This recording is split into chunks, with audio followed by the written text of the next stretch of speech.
Olá, você já ouviu falar do amaranto e do ocará? Não? Então não perca o nosso quadro Conversa com o Pesquisador, porque hoje você vai conhecer um pouco da pesquisa coordenada pela professora Aida Bezerra da Faculdade de Nutrição da UFMT, que tem o amaranto e o ocará como personagens principais. O projeto Amaranto e Ocará, Avanços Tecnológicos da Produção ao Consumo, é desenvolvido em parceria com dois grupos de pesquisa da UFMT, o de Alimentos e Nutrição e o Mecanização Sustentável, e teve como objetivo desenvolver novos produtos alimentícios mais saudáveis e de baixo custo, com o amaranto, uma planta originária dos Andes, mas que hoje já pode ser produzida no Cerrado, e o ocará, que é a sobra do processamento da soja. Mas além disso, alcançou outros resultados que você assiste agora na primeira parte desse especial. Confira! Então, nós quando tivemos essa ideia de propor esse projeto, foi porque esses professores, eu e os outros professores, nós tínhamos retornado dos doutorados e a gente teve uma demanda de alunos nos fazendo o alerta para a liberação do resíduo do ocará nas mini usinas da região periferia de Cuiabá, né? E aí a gente foi se informar e estavam acontecendo também mini usinas de Rondonópolis, de Primavera do Leste. Então passamos a nos interessar por aquela massa úmida de ocará. E, em paralelo, o outro grupo de professores vinha dos seus doutorados quando eles tinham feito teses voltadas para o amaranto. O amaranto, ele é um grão, né, um pseudo-cereal que tem valores nutricionais elevados em relação aos demais grãos, né, tipo arroz, milho e também algumas leguminosas. O ocará é um resíduo da extração hidrossolúvel da soja. Ele é um resíduo industrial que foi historicamente no Brasil utilizado para ração animal ou descartado no meio ambiente. E eu estou lá no início da cadeia. Como eu trabalho com manejo de solo e plantio direto, eu preciso de plantas para fazer rotação de cultura, para fazer cobertura morta. E aí foi quando o amaranto entrou dentro desse escopo, né, do plantio direto, da necessidade de rotação de cultura, na necessidade de fazer plantas de cobertura.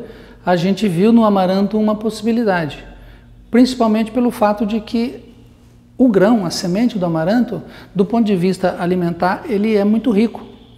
E para nós, a gente aproveitaria a questão relacionada às causas agronômicas, né, aos benefícios agronômicos que ele poderia trazer.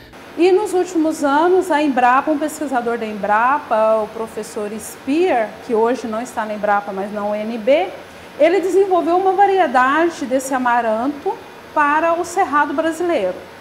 Então, em cima dessa variedade, criou toda uma linha de trabalho aqui na UFMT que envolve não só o curso de nutrição, mas também o curso de agronomia. Então nós entendemos que a gente poderia estar desenvolvendo farinhas, porque nós percebemos que a qualidade nutricional, tanto da massa úmida de ocará quanto da farinha do amaranto, poderiam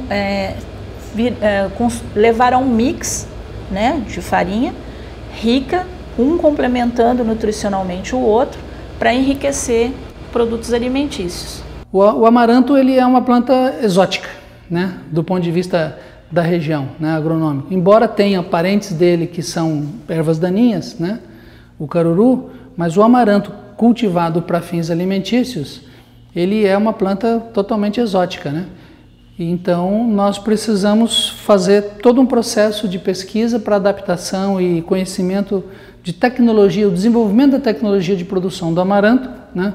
Foi necessário a gente começar do princípio. Então a gente começou a trabalhar desde o preparo do solo, formas de semeio, né? O amaranto é uma semente muito pequena, então não dá para semear pelos métodos tradicionais de semeadura, né? O cultivo do amaranto, né? A colheita. Então tem vários aspectos tecnológicos aí que são bem peculiares, né? Diferente das culturas tradicionais.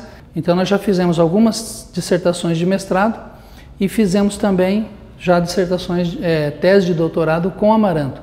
E sempre trabalhando na busca de informações, de conhecimento para dominar o processo tecnológico do amaranto, desde a produção, né, e agora envolvendo o pessoal aqui da nutrição e da ciência de alimentos até o consumo, né. Que a gente optou por desenvolver novos produtos já que tem uma característica regional, né? O biscoito francisquito, o bolo de arroz, a farofa de banana e a paçoca de pilão. O projeto ele foi proposto por 3 anos. A primeira etapa seria conhecer a composição nutricional das farinhas. A segunda etapa seria desenvolver novos produtos enriquecidos com essas farinhas. Então nós temos formulações de vários percentagens, diferentes formulações, com percentual só com cará no biscoito, ou então só amaranto, ou então 50% amará, 50% amaranto, 33% e assim por diante. E a gente vai testando isso sensorialmente, né, com degustadores, e a gente vai testando na aparência, na crocância, várias características tecnológicas dos produtos.